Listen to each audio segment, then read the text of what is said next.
His vet said 1 to 6 months. Terminal cancer. Nothing left to try. Every treatment had failed. Paul Conyngham is not a doctor, not a biologist, not a veterinarian. He's a data scientist who builds machine learning systems for banks and defense contractors. He opened ChatGPT one night and asked it how to cure his dog's cancer. 3 months after the first injection, the main tumor on his dog's leg had shrunk by approximately 75%. She was jumping fences again, chasing rabbits at the dog park. The vaccine that did it was designed on his laptop, built at a university lab, injected at a veterinary school 10 hours from his home. The pharmaceutical industry is spending billions trying to do the same thing for humans. They're not finished yet.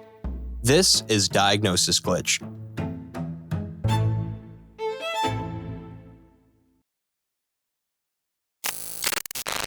This story is based on documented events reported globally in March 2026.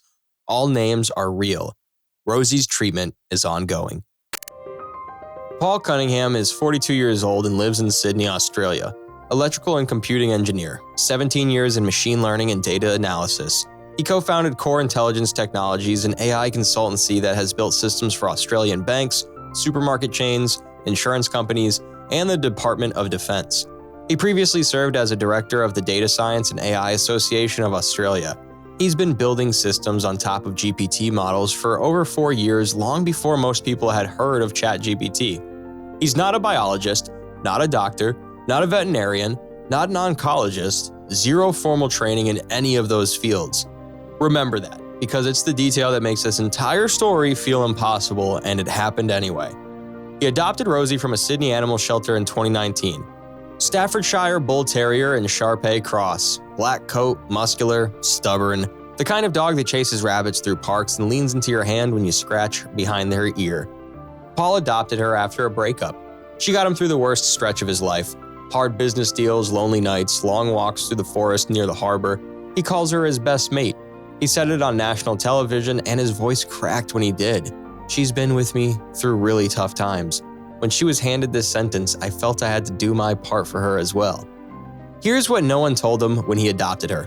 Rosie is half Shar-Pei. Published veterinarian research shows that Shar-Peis are 26 times more likely to develop aggressive mast cell tumors than the average dog. Not twice as likely, not 5 times, 26. The breed carries a higher than normal population of mast cells in its tissue. The tumors appear earlier, they're more malignant, they kill with more certainty. Rosie was a genetic time bomb from the day she was born. There's no label on a shelter dog that tells you this, no pamphlet, no warning. You found out the way everyone finds out. Too late. 2022. 2 raised lumps appeared on Rosie's head. They came up fast.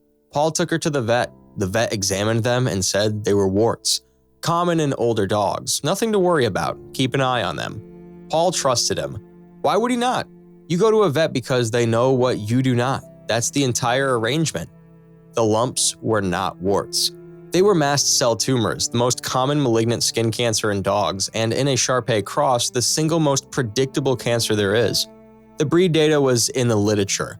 A simple biopsy would have confirmed it in days. That biopsy did not happen. The vet looked at cancer and called it warts. 2 years of treatable cancer growth disappeared into that sentence. By 2024, the lumps had grown. New masses had appeared on Rosie's hind leg. A veterinary oncologist delivered the real diagnosis: late-stage mast cell cancer, 1 to 6 months to live. Here's what that means. Mast cell cancer is driven by mutations in a protein called KIT. When KIT functions normally, it tells cells when to divide and when to stop. When it mutates, the switch jams permanently on. Cells divide without limit. Tumors form, they spread. Dogs with high-grade mast cell tumors that have exhausted treatment options have a median survival measured in months, not years. The prognosis for recurrent high-grade cases is almost uniformly fatal. Rosie was 8 years old. Over the next several months, Paul spent tens of thousands of dollars. Surgery, chemotherapy, immunotherapy, each treatment slowed the disease, none stopped it. Tumors were removed, they came back. The cancer adapted faster than the medicine could follow. He identified a promising immunotherapy drug, contacted the pharmaceutical company, requested compassionate use for a dog. They said no. No explanation, no appeal process, a form rejection for a dying animal whose owner had identified the precise mechanism that made the drug relevant. The drug existed, the science supported it. The answer was no. The last vet Paul spoke to said the words that end the road. There is nothing more we can do. Here's where this story breaks from every other story like it. Most people hear those words and begin to grieve. Paul spent 2 weeks doing exactly that. He stopped researching, stopped calling clinics, focused on quality time with Rosie, walks, the dog park, whatever days she had left. Then, in August 2025, an idea hit him. His own words, "What if it was possible to create a vaccine myself?" Late at night, dark apartment, Rosie asleep on a dog bed behind him, breathing unevenly, a swollen tumor visible on her leg. Paul sat in the glow of his screen and typed a single question into ChatGPT. How might I cure mast cell cancer in dogs? He's not a biologist, but he understands data pipelines. He knows how to take massive data sets, structure them, and extract patterns that human eyes cannot find. On this night, with his dying dog behind him, that turned out to matter more than a medical degree. ChatGPT returned a 5-stage plan: sequence the tumor's DNA, compare it to healthy DNA, model the mutated proteins in 3 dimensions, identify which mutations the immune system can target, design a vaccine. Paul read it twice. Then he started. Step 1, he contacted the Romanicati Center for Genomics at the University of New South Wales. He asked them to sequence Rosie's DNA. The director, Martin Smith, later said his team often gets oddball queries. This one was coming from a private individual looking to sequence his dog. Paul's response, "No worries, I'm a data analyst and I'll figure this out with the help of ChatGPT." During one of Rosie's earlier tumor removal surgeries, a vet collected a tissue sample alongside a blood draw for healthy DNA. Cost, $3,000 Australian dollars. Result, approximately 350 gigabytes of raw genetic data. Rosie's entire cancer digitized. Step 2, Paul built data pipelines with ChatGPT to compare Rosie's healthy DNA to her tumor DNA. He found that c-KIT mutation, the receptor permanently jammed on, the same mutation documented in veterinary literature for decades, the one the original vet never tested for. Step 3, he used AlphaFold to model the mutated protein in 3 dimensions. AlphaFold is an AI system built by Google DeepMind. It solved a problem that had defeated biologists for 50 years. Predicting the 3-dimensional structure of proteins from their amino acid sequences. In October 2024, its creators Demis Hassabis and John Jumper shared the Nobel Prize in Chemistry alongside David Baker for related work in computational protein design. The tool is open source, free, available to anyone with an internet connection. Weeks later, Paul Conyngham was using it in his living room to model the mutated cancer proteins in his dying dog's tumors. Step 4, his algorithms identified exactly 7 mutated proteins that would trigger an immune response. In oncology, these are called Neoantigens, proteins unique to Rosie's cancer, found nowhere else in her body, found nowhere else in nature. 7 targets. If the immune system could be trained to recognize them, it could be trained to hunt and destroy every cell carrying them. Step 5, the output. Half a page of formulas. That was it. Months of work, 350 gigabytes of data, a Nobel Prize-winning AI tool, and the result was half a page describing an mRNA sequence encoding 7 neoantigens in a personalized cancer vaccine targeting Rosie's specific mutations. Paul sent the design to Professor Pal Thordarson at the UNSW RNA Institute. Thordarson's lab synthesized the custom mRNA and encased it in lipid nanoparticles, the same delivery technology used in the COVID-19 vaccines. Completed in under 2 months. Thordarson later admitted he had assumed Rosie would die before the vaccine was ready. Martin Smith, the genomics director who had been skeptical from the beginning, reviewed Paul's analysis. His words, "It was like, holy crap, it worked." He said he was gobsmacked that someone with no biology training had produced a genomic analysis at a level that would impress most of his postdocs. David Thomas, inaugural director of the UNSW Center for Molecular Oncology, reviewed the case publicly and described it as a powerful demonstration of citizen science, where individuals with computing backgrounds contribute meaningfully to medical research. It was the first time a personalized cancer vaccine had ever been designed for a dog. The vaccine existed. It sat in a vial in a university refrigerator. Rosie was dying, and nobody could inject it. UNSW could not administer it. Institutional constraints. No existing ethics approval for this specific use case. Paul wrote a 100-page ethics document. 2 hours every night, 3 months. The vaccine sat in storage. Rosie's tumors grew. the paperwork took longer than the science. Paul said it himself, the bureaucratic hurdles were actually tougher than creating the vaccine. Even after the document was complete, UNSW still could not inject it. The university that built the vaccine could not legally put it into the dog it was designed to save. Then a connection changed everything. Mari Madej, founder of the Canine Cancer Alliance in the United States, connected Paul to Professor Rachel Alavina at the University of Queensland School of Veterinary Science.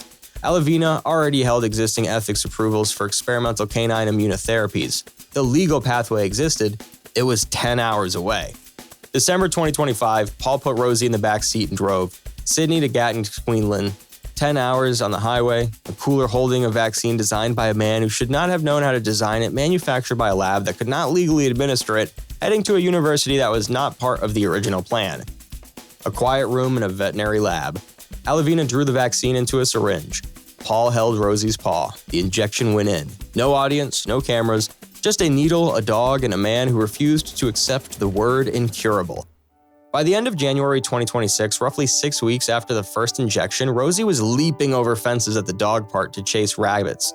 Her energy had returned, her coat was glossy again, she was eating, she was playing, she was, by every visible measure, a different dog. Boosters followed. By mid-March 2026, approximately 3 months after the first injection, the tumor on her leg had decreased in size by approximately 75%. A third booster was planned for March.